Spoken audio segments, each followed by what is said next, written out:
my name's Matthew Cooch. I'm a chaplain with the Mission to Seafarers in Newcastle, Australia. I've been in Newcastle for 5 years, and the Mission to Seafarers and the port's always been sparkling over there in the distance.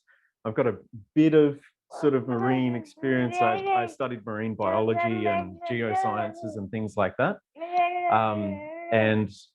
But then got into chaplaincy, and I'm studying to become a priest actually. So this is, everything all just fits together. And I'll just introduce Nicholas. This is Nicholas James. And I'd forgotten, but by providence, Nicholas is the patron saint of seafarers. From sort of my chaplaincy sort of point of view, there are a couple of things. One is that, well, there's some sort of a justice issue, obviously, in the fact that we enjoy such an amazing lifestyle in Australia and Europe, America, and other developed nations, Japan. And it's all done on the backs of these humble seafarers. And quite honestly, every time that I've been able to meet with seafarers, which was a lot prior to COVID, going on ships and visiting them and seeing how they were in their home, I come away, I think, with a lot more than they get out of me, right? They're just such an inspiring group of people. See, I have this little saying that, ships don't bring us 95% of everything we have, seafarers do.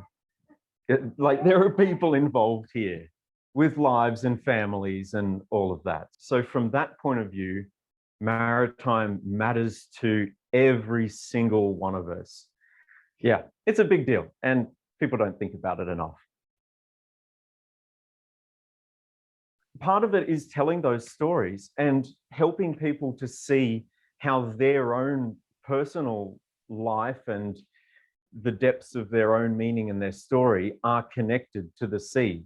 At the moment, in Newcastle here, there's the Rip Curl Surfing Cup happening. And I saw a photo the other day that some amazing photographer had taken, this beautiful breaking wave with a surfer, carving it up, basically. It's really cool. And in the background, on the horizon, is looming this massive, big bulk carrier. And so I commented on that photo and said, there are 23 people in this photo, but 22 of them weren't able to come ashore. There are seafarers under this the whole time, and they keep going without complaining. Obviously, shore leave, crew changes, all of that sort of thing. But what that's meant on the ground for us is, well, firstly, regulations with volunteers. So there are basically 5 of us staff here in Newcastle with 60 to 70 volunteers on the books, most of whom are mainly older, retired people who have time to volunteer. COVID regulations meant that most of those people, except about, I think, 8, weren't able to do any volunteering because they were past the 70-year-old vulnerable persons cutoff. We have now had 2 ministries, one to the seafarers and one to the volunteers who are struggling to find a way through all of this. So we've been trying to balance those 2 things, keeping the volunteers engaged so that as soon as the seafarers can walk back through the doors, we're ready to go. What that's meant is that in the meantime, the people delivering the care packages are the stevedores and the port workers and the surveyors and all of those guys. And the pilots, obviously, they're first contacts with seafarers.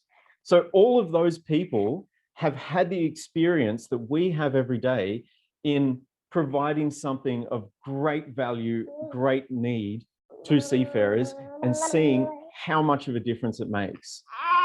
It's ridiculous, the joy and difference to these guys and girls' lives that this simple act of care and love brings. And so what that's meant is that people in the port, and then by extension, their families, and by extension, the community more largely and broadly, are becoming more aware of seafarers and all of those issues.